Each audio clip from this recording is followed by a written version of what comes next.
Hello students, my name is Roshan Mishra और आप लोग का बहुत बहुत स्वागत है मैथ्स लर्निंग में। पिछले वीडियो में हम लोगों ने पढ़ा था या जाना था चैप्टर 1 से लेके चैप्टर 10 के बीच में कौन कौन से चैप्टर डिलीटेड है या कौन कौन से चैप्टर के कौन कौन से एक्सरसाइज डिलीटेड है या कौन से चैप्टर डिलीटेड नहीं है एग्जामिनेशन पॉइंट ऑफ व्यू से जो फाइनल एग्जाम में आने वाले हैं। अब मैं इस वीडियो में देखने वाला हूँ चैप्टर 11, 12, 13, 14 एंड 15 में कौन कौन से चैप्टर का कौन कौन सा एक्सरसाइज डिलीटेड पोर्शन में है जिसे कि मुझे नहीं पढ़ना है या फिर आप लोगों को नहीं पढ़ना है या फिर मुझे नहीं पढ़ाना है या पढ़ना है, क्योंकि ये जो चैनल है वो मैथ्स लर्निंग है। कभी कभी मैं भी बहुत कुछ सीखता हूँ यहाँ पे आप लोगों को सिखाने के लिए और आप लोगों से सीखने के लिए होती है। टीचर वो होते हैं जो कि सीखते हैं और जस्ट मैं अब सीख ही रहा हूँ, मैं पढ़ा नहीं रहा हूँ, जस्ट सीख रहा हूँ। दैट्स वाई मैंने इसका नाम दिया है मैथ्स लर्निंग, जिसमें कि मैं सीख भी रहा हूँ और सिखा भी रहा हूँ और सिखाते सिखाते बहुत कुछ सीख रहा हूँ। तो चलिए अब हम फोकस करते हैं यहाँ पे कि चैप्टर 11 जो है वो कंस्ट्रक्शन है।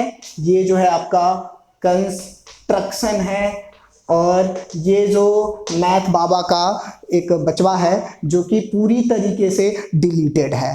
नेक्स्ट है आपका चैप्टर 12, इसमें कोई डिलीशन नहीं है।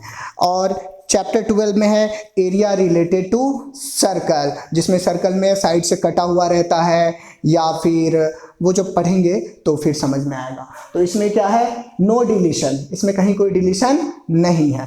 चैप्टर 13 में है आपका कि डिलीटेड पोर्शन, इसमें 13.4 है। तो चैप्टर 13 का नाम क्या है, ये है सरफेस एरिया एंड वॉल्यूम। तो सरफेस एरिया एंड वॉल्यूम नाम सुनने से ही पता लगता है कि इसमें एक जो पोर्शन है वो बड़ा खतरनाक है, उसमें कैलकुलेशन बड़ा धांसू होता है। वो क्या है, तो वो है फ्रस्टम वाला, कंफ्यूज कर देता है माइंड को वो पूरी तरीके से एग्जामिनेशन में। तो फिर वही पोर्शन यहाँ पे डिलीट किया गया है। कौन सा, तो वो है आपका फ्रस्टम वाला चैप्टर कितने में, 13 में, जो कि आपका सरफेस एरिया एंड वॉल्यूम में आता है, जिसमें कि फ्रस्टम वाला आई होप क्या गारंटेड वो ही डिलीटेड है। ठीक है, अब चैप्टर 14 में आते हैं। डिलीटेड पोर्शन है आपका 14.4 और चैप्टर 14 का जो नेम है वो है स्टैटिस्टिक। स्टैटिस्टिक में मीन मोड मीडियन पढ़ना है, जिसमें कि एक मेथड है मीन मोड मीडियन को निकालने का। वो मेथड से हमको नहीं पढ़ना है, वो जब हम चैप्टर पढ़ेंगे तो वहाँ पे फोकस कर लेंगे। अगला है जो कि है आपका चैप्टर 15 प्रोबेबिलिटी। बहुत ही आसान है, जो कि उसमें हमको ताश खेल लेना है, जिसमें कार्ड रहता है, डाइस है, वो सब कुछ है, कॉइन है और भी कुछ जो प्रोबेबिलिटीज़ होती है उनसे रिलेटेड है। तो प्रोबेबिलिटी नाम चैप्टर ही है, बहुत ही आसान चैप्टर है, एक चैप्टर है ही, एक ही एक्सरसाइज है ही, तो इसमें क्या डिलीट करेंगे। और बहुत ही मज़ेदार चैप्टर है ये, चैप्टर नंबर 15, उसको पढ़ेंगे समझ में आएगा। तो आप लोगों ने ये समझा और क्लियर हो गया होगा। चैप्टर 11 में पूरी तरीके से ये डिलीटेड है, चैप्टर 12 में नो डिलीशन है, चैप्टर 13 में 13.4 डिलीटेड है, चैप्टर 14 में 14.4 डिलीटेड है और चैप्टर 15 में कहीं कोई डिलीशन नहीं है।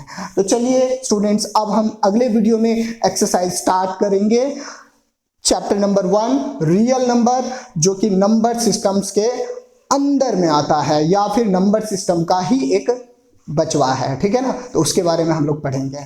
Thank you.